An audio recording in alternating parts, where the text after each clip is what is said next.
439-9663. What do you think about meditation? I do it. I think it's a very useful way of calming oneself and being in touch with oneself.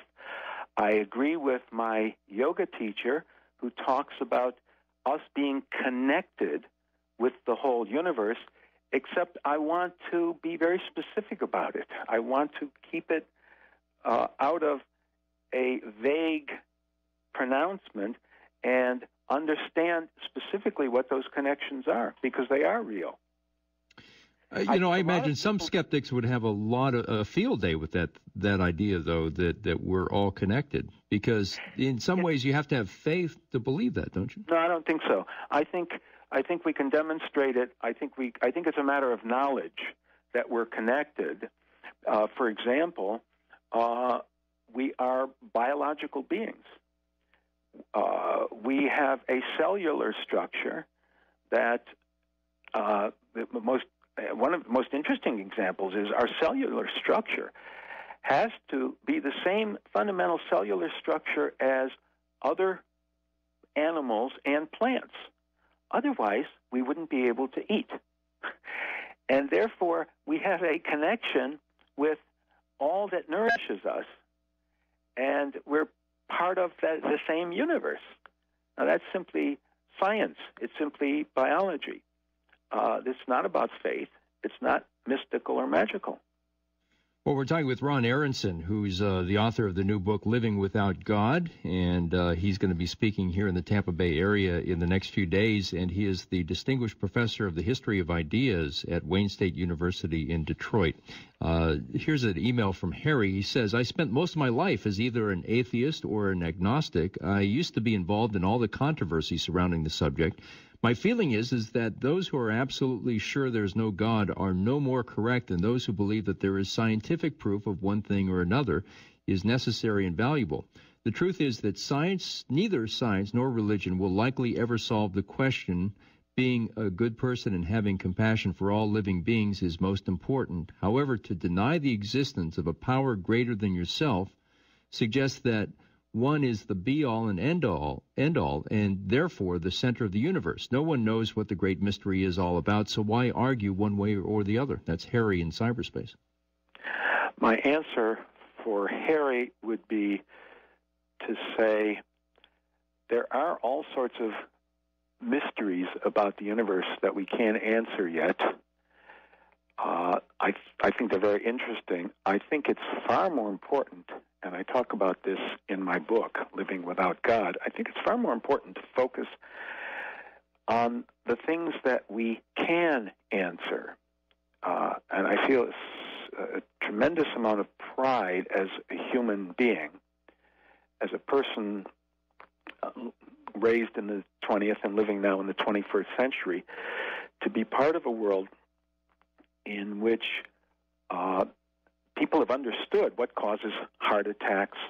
People have understood what causes crime, have understood a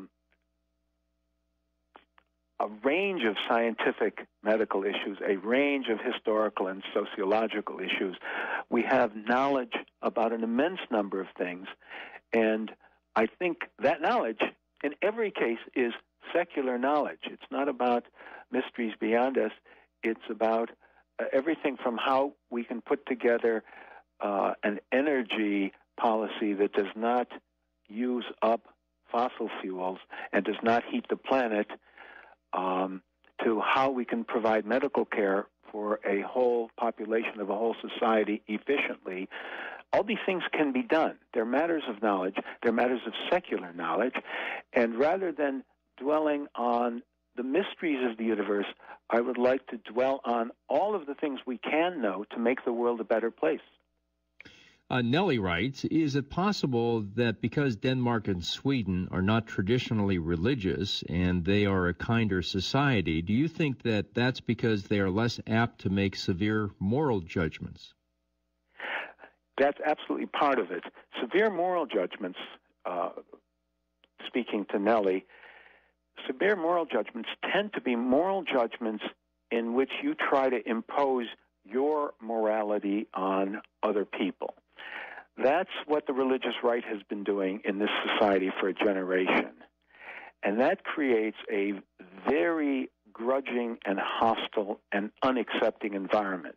Sweden and Denmark have a much more tolerant and accepting environment and a much more caring environment. Well, let's take some more phone calls. We're talking about the book Living Without God with its author, Ron Aronson. Caller, you're on the air. What's your name? Where are you calling from? Is that me? It is you. What's your name? Ron in Oldsmar. Hi, Ron. Thanks for calling. Yeah. Rob, with due respect to your professor there, he's quoting, stating that in Sweden there's so many ungodly people, but I don't know if he knows his history, that some of the greatest minds, some of the greatest men of God who came out of Sweden. I don't know if you ever heard of John Calvin and Zwingli. I can't remember Zwingli's first name, but those guys are from the 16th century, and those guys are actually who have framed Christianity, their teachings that have framed Christianity today. John Calvin, of course, was referred to by Max Weber, the German guy who believed that the whole concept of the bureaucracy came out from belief, the system of belief that Calvin preached. You know, that Calvinism is responsible for the bureaucracy today, because folk wanted to give account of every aspect of their lives because they felt that they were responsible to a higher being, God himself, and that's why they took account of everything they did. So I think your professor is a little misguided somewhere. However, before you say your however, let me just point out to you that Calvin and Zwingli came from Switzerland, not from Sweden. Not from Sweden, but then the influence was all over there too. The influence spread. It even spread to further west. So I don't know what you're saying, man. Actually, not so. The question is, Sweden was influenced primarily by Luther, not by Calvin or Zwingli. But what did Luther believe in? What did Luther believe in? Well, why don't you make your point? Luther believed in the very God that you're trying to deny. I think you're confused, sir. And the truth about it is that one caller called before mentioning about his personal experience with God. I have had such an experience at age 17. I was a young radical weed smoker, met Christ in a personal way, gave my life to him for over 30 years now. I've been serving him. Are you discounting my personal experience with God, transforming my life, changing me, setting me in a path of goodness and righteousness and seeking to do right among people with my family and everybody else? Sir, I think you're setting yourself up in a negative way rather than trying to positively trying to find out if something really exists out there. You're saying that there are certain mysteries. Could it be that one of the mysteries that you're acknowledging exists could be the very God himself that you're trying to deny and running away from? Actually, I'm not interested in debating with you over the existence of God or over religion. And I think your story is your story. I respect that. I don't wish to quarrel with it. How do you account for the existence of matter? Sorry. I'm simply trying to provide a coherent, rational worldview for non-believers. Ron, let me ask you this. The Vikings were a pretty fierce group of people, raping and pillaging their part of the world.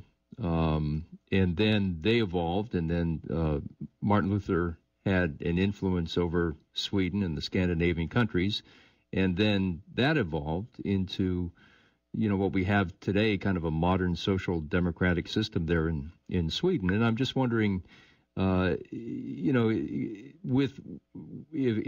the professor is right, and I believe him to be right, is that most people are secular in places like Sweden, and they have an advanced social system in which everybody's taken care of. Could it be that as we evolve, we shed religion and create a more just society? I'm wondering if it's evolving or departing from. Well, the influence of Christianity, the moral teaching is already in society, and folk may continue doing those things because they have been so socialized. But in terms of personal belief, people are free to believe or not to believe. But there are those who personally believe and have personal experiences. You can't discount what they have experienced and what they believe. But you cannot now erase